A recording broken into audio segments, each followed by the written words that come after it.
Hello and welcome back to Sunless Sunday, where we sail the Sunless Sea with me, Bardon, and we're going to be voyaging in the company of our new captain, Mari. So it's been a while since my last recording session, although there has been another video out today, but that's from the previous session, which is actually a couple of weeks ago now. So I'm going to have to get reacquainted with where we are, but obviously at the moment we're in fall London, but I want to see exactly what we want to do with our new captain. So first of all, let's go have a look at London. Let's visit the Admiralty office. Okay, so we don't have anything to get there at the moment.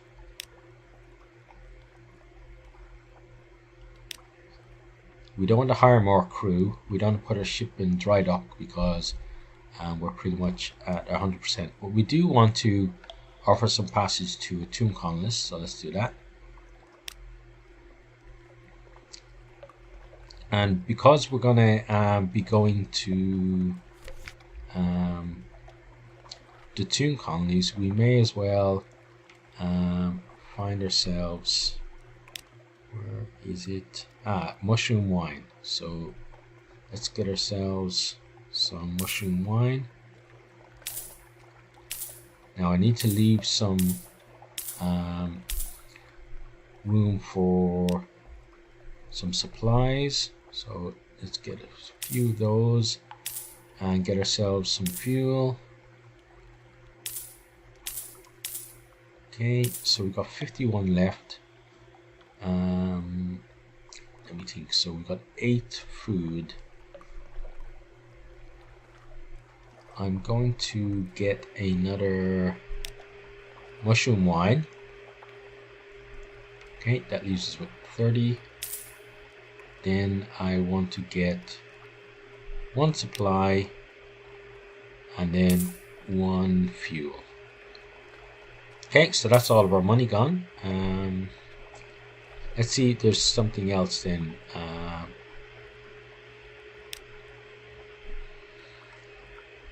Okay, so we obviously need to head out. Oh, we should actually sell that as well. That gives us another 50. And that means we can get another couple of casks of mushroom wine. And leaves us with 8. Which we can't use at the moment. So let's set sail. If I can remember, E to launch, of course. And you will have to forgive the probably intermittent coughing you're going to hear during this recording, because I do have a heavy cold at the moment. So I've always got a tickle in my throat. I can feel it right now, as if I'm about to cough at any time. So don't be too startled when it happens. But hopefully I'll remember to at least reduce the volume of my coughing fits, if not mute it altogether. So you might actually hear me apologizing for coughing that you don't actually hear. Okay, now we want to keep heading east here, and then we're going to break north. Actually, I want to veer down south here, because I can't remember how long it's been since we visited this little ship here. And it'd be nice to get a port report to be able to bring home with us. So let's cut our engines and dock. Okay, so we can speak to the crew. So our recent news is gone, but we do get a Z story from that, which is nice. And now let's head off again. I'm not sure why pointed us to the south, but we want to be heading north now.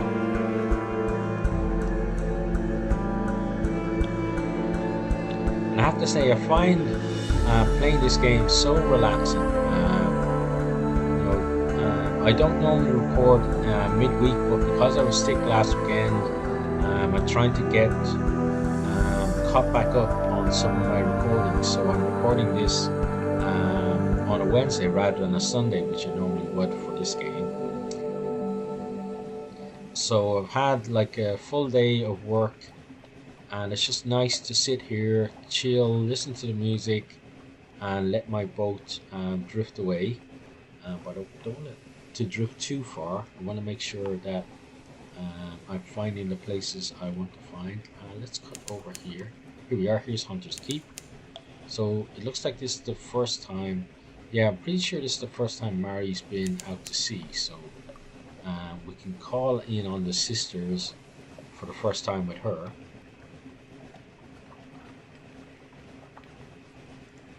So let's make our way around this little island and then around the headland and pull into the port.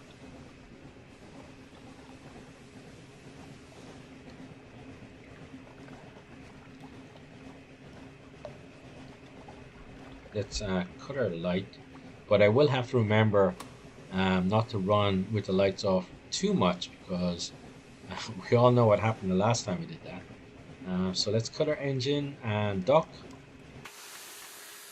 Okay, so Hunter's Keep. Okay, so we do have the anxious university student with us. But before we go anywhere with him, we're going to present ourselves at the house.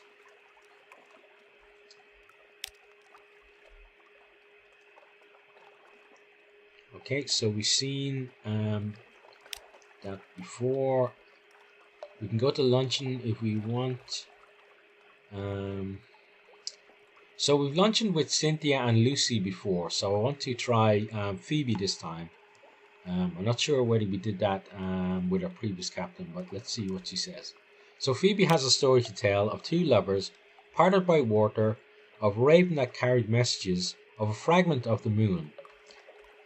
She beats time on the table as she speaks, as if to a song only she can hear.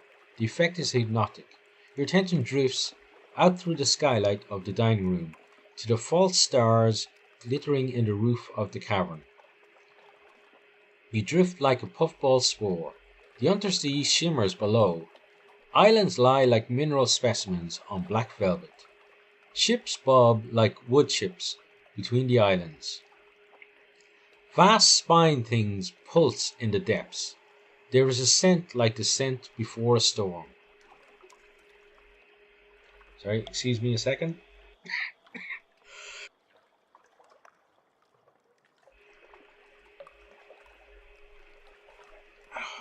There's the first cough as promised.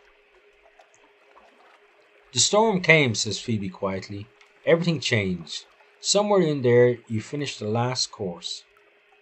The scowling maid reluctantly serves cheese and Bat Oliver biscuits. Okay, so I think we did actually do lunch with Phoebe before. Now, let's get our port report. And let's go look at the lone fluke with the university student. The anxious student rushes by you, whooping, but he stops on the hilltop. On the shore, standing before the mass of dead needles, is a drownie in a Nuncian postal uniform. He glowers up at you. This is not where the fluke belongs, the drownie cries in a plummy voice. It's to be taken elsewhere. It already has a delivery label that means I have to deliver it. The student sneers. Sod your label. Captain, help me haul the beast to Station 3. My advisor at the college has arranged room there for its dissection and study. My work will benefit us all. Okay, so who to side with here? Well, the student is our original passenger, but I don't like to argue too much with the posts, but what I think I'm going to do is we're going to go with the Drowny this time, and the next time we get the story, we're going to follow the student's path. So let's say goodbye to the student and welcome.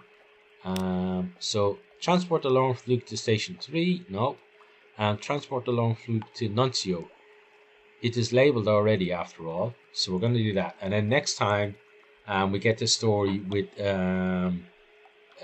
possibly a different captain, we're going to go to station 3 instead.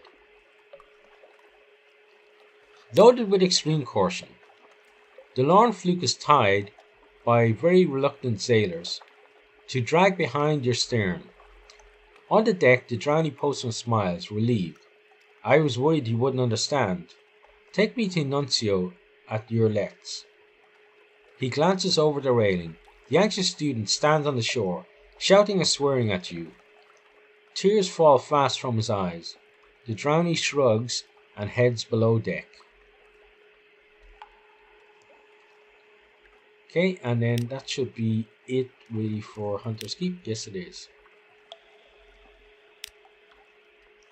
Okay, so let's set sail again. Let's cut our lights. And we're going to cut north here. So we want to get to the Toon colonies next. Sell our mushroom wine and offload our colonists as well.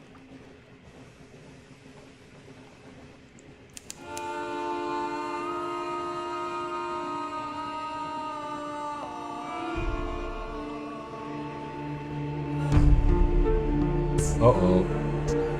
That's not good. That's warm. And it looks like they're heading for us as well. Okay, let's speed up a bit to get away from them if we can.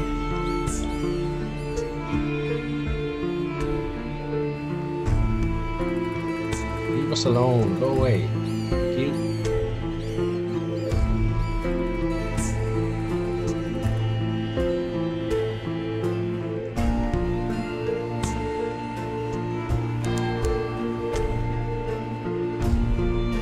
Okay, so we left them behind. We can slow our progress again.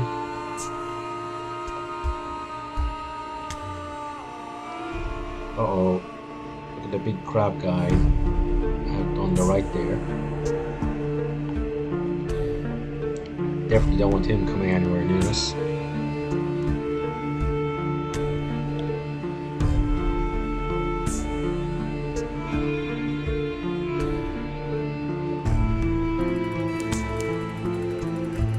Okay, I think we should be actually pretty close to render bright. Let's send out our Z-Bat. Let's adjust so we can maybe avoid the megalops.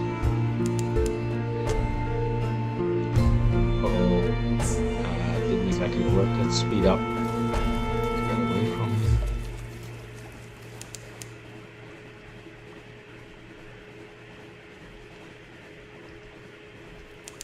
Okay. That's Tanachuk there. Let's have a quick glance at our map. Okay, so we've discovered Tanachuk. Oh, go away, will you, Megalops? Let's cut over this way now. We definitely want to get closer to... Wow, that Megalops won't go away. You're burning all my fuel. Go away. And then we need to cut down here to the south. Let's get some more light though, and then we can start slowing down for the port.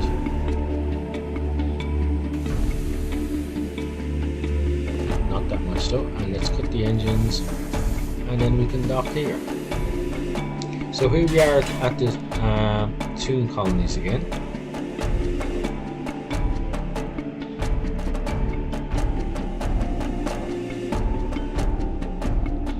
So let's see, Days of Shrooms and Roses. The new Toon colonist surveys Vanderbright, shaking her head. It won't do, she says. It won't do at all. So I think this is the same one that we had before.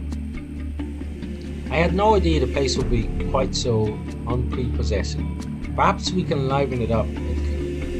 Yet if only I knew a helpful sea captain. Well, don't look at me. Bring 10 units of mushroom wine to Venderbight, and perhaps they'll have something for me. Okay, so we've lost our tomb colonist for no rewards. That's the second time it's happened to us.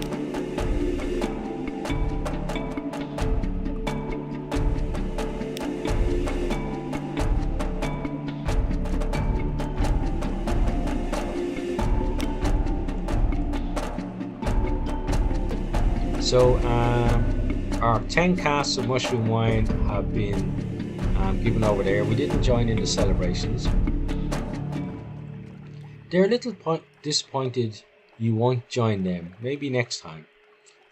So few fresh faces, one sighs. So few faces, in fact.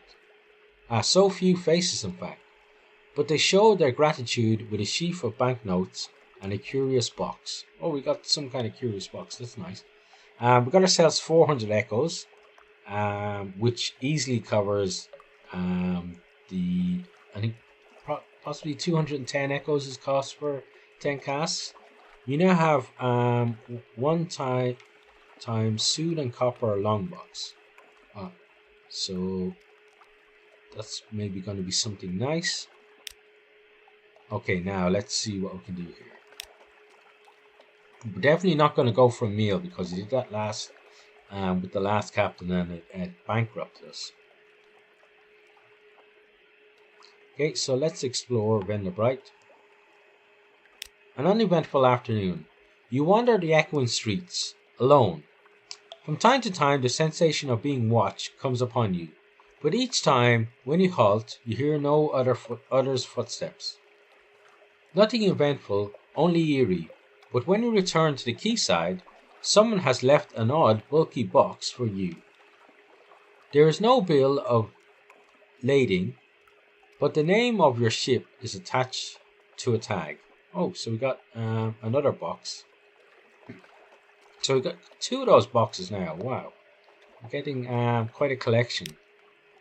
If this was CSGO or something, we'd be doing a special unboxing episode. Visit the first curator. So let's gather some gossip first. Along the coast of the Untersea, it's remarkably hard to die. The decrepit and nearly dead who leave London become tomb colonists and settle here in bandaged peace. But they don't give up their ties to home or their politics. You gather a haul of complex clues, enough to keep your contacts in London interested. Okay, so that's a port report. And then the only thing left for us is to visit the curator. Sea captains. The first curator gives audience. The first curator is responsible for the preservation of the tomb colonies. It has been here much longer than London. Like all the oldest tomb colonists, but even tomb colonists dissolve in the end. Its time is close.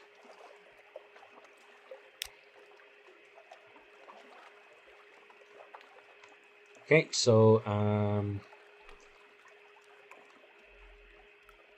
let's ask about the Grand Sanatorium. One hears the name whispered here and there in the arcades of Venderbight. A long low chuckle. Oh, silkskin, you don't want to know. The chuckling becomes a cough. We don't die here below, not unless we go to Z. So we need something else, somewhere to end. Okay, and then let's listen to his whispered. So this is the to get all the colors. We've seen that before.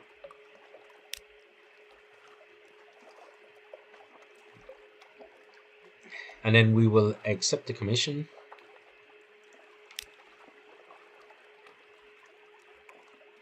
And that's us done there. Let's just make sure. So how about shops then? Excuse me.